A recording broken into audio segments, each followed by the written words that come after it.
só um pouquinho sobre os processos, né? Então, na parte da hidrólise e da fermentação, tem os reatores enzimáticos e os fermentadores. O que acontece com esses sistemas? Eles são muito difíceis de modelar, eles são muito difíceis de controlar, eles não têm ainda uma instrumentação necessária, porque tanto na fase da hidrólise quanto na fase da fermentação, lida-se com micro-organismos vivos, né? Então, lida-se com quebra de polímeros, né? Na parte da hidrólise, entra também multiplicação de células na parte da fermentação. Então, são processos bem complicados, tá? Entre esses fatores, né, então, gradientes de umidade e temperatura afetam, né, a produção dos metabólitos. Tem muita dificuldade na remoção do calor, né, gerado pelo processo da respiração do micro-organismo. A questão das medidas, né, as medições, não pode usar instrumentação muito invasiva, né, ela tem que, de preferência, que fique fora do processo. Então, usando hoje em dia sensores ópticos para tentar acompanhar o que acontece dentro do processo, né?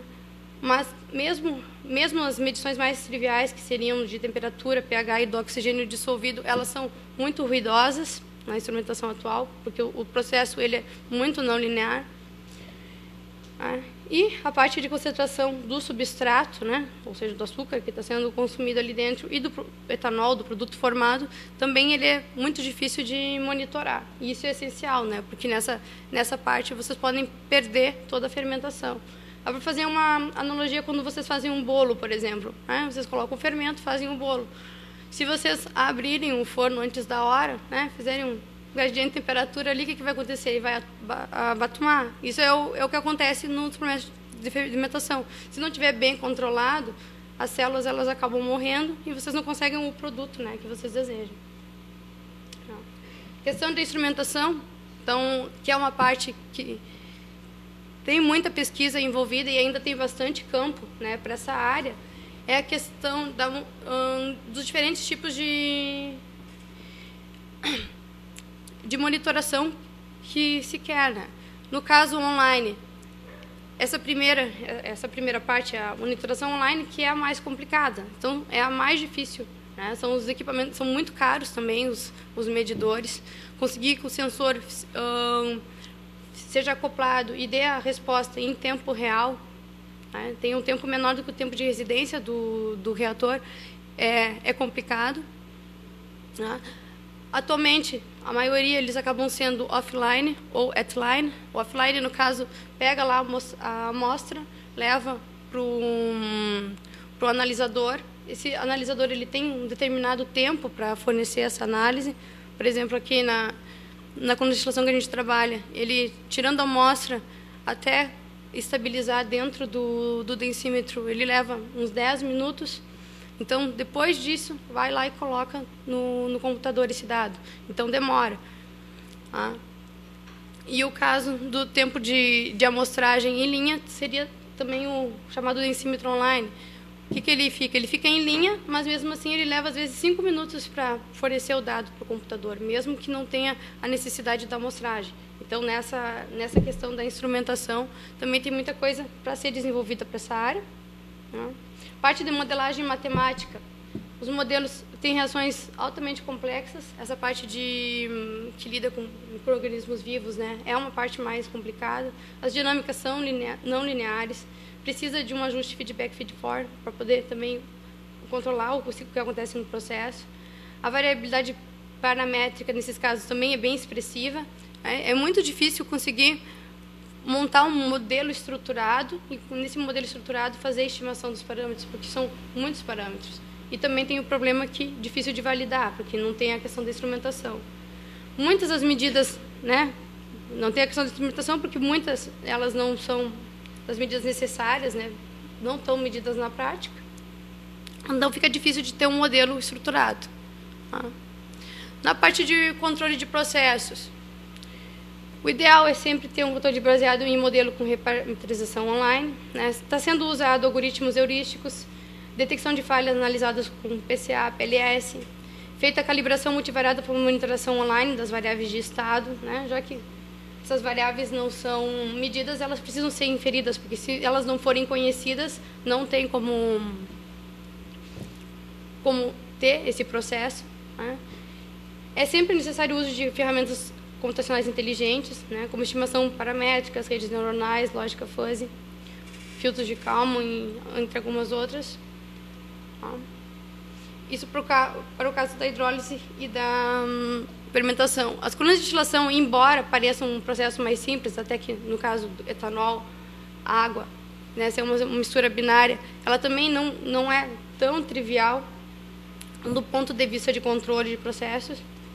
Tá? Em termos de modelagem também, porque vocês têm diferentes internos dentro de uma coluna de destilação e às vezes vocês precisam usar prato, usa modelo de equilíbrio,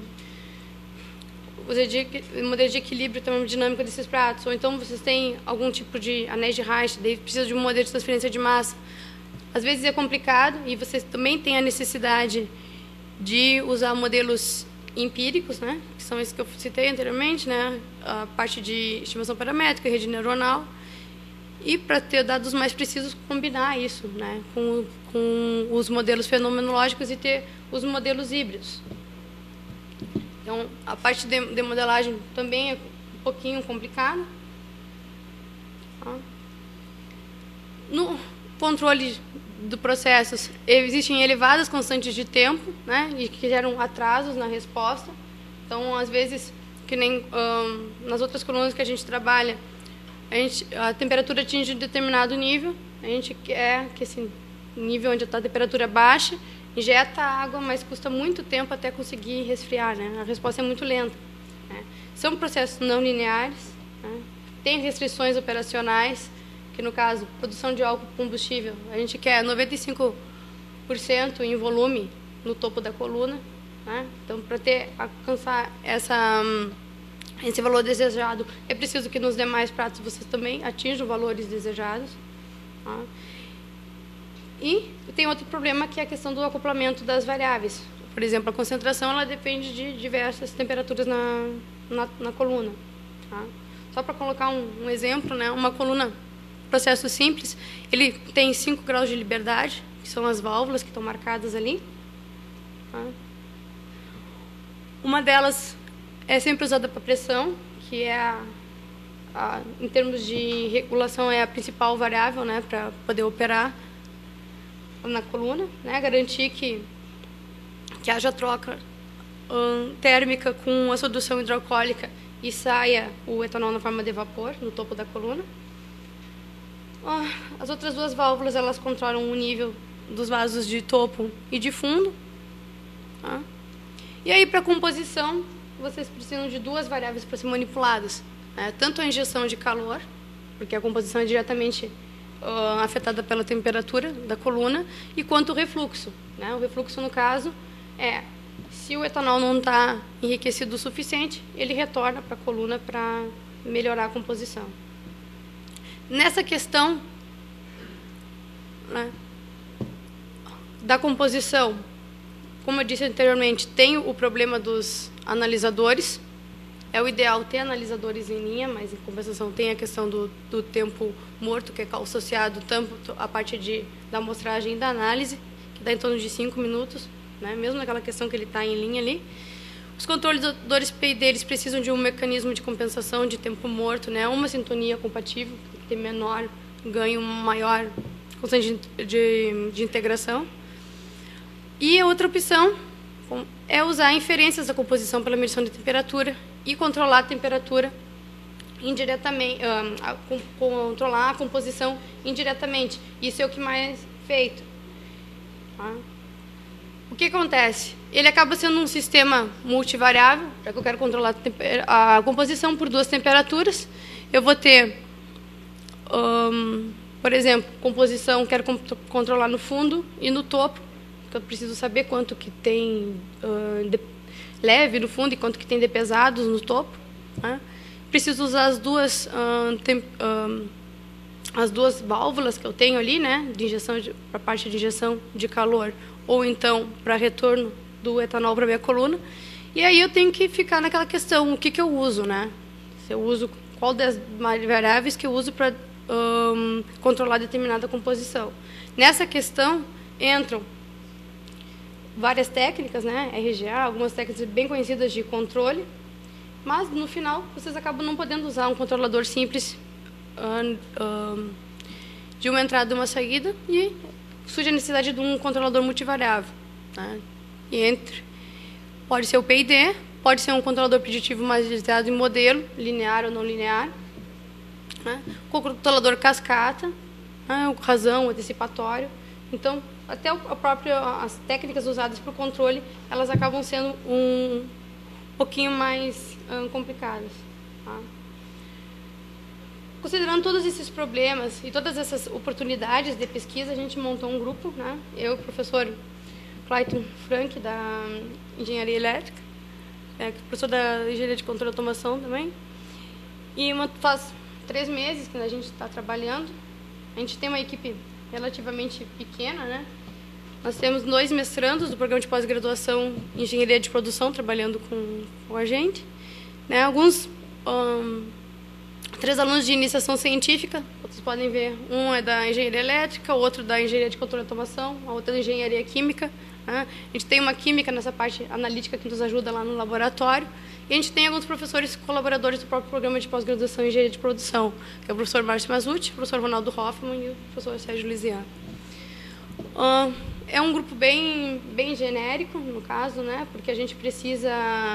Esse tipo de problema que a gente está apontando é um problema multidisciplinar, é interdisciplinar. Como o professor Michel tinha dito na outra palestra, ninguém sabe tudo de tudo, então cada um contribui na sua área, e aí juntos a gente consegue formar um grupo que possa atender, por exemplo, um problema que nem esse, né, de produção de etanol. Só dar um exemplo, o professor Mazzucci, ele é engenheiro de alimentos, então é mais uma área que tá junto com a gente, até porque a parte de entender de processos bioquímicos não é nem da engenharia química nem da engenharia elétrica, né?